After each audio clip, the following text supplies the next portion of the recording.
Hi everyone!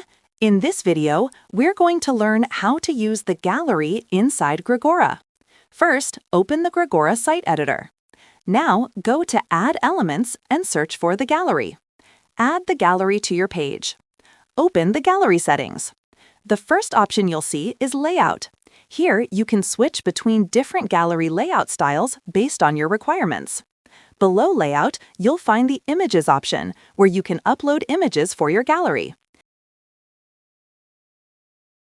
You can add a title and description for each image that will display on hover. You can also delete added images if needed. If you're using the gallery in a directory, enable the Is Content Dynamic option to display dynamic directory content on your page. After that, use the Gap option to control the spacing between images. Use the Height option to set the height of the images. The Border Radius option allows you to set rounded corners for the images.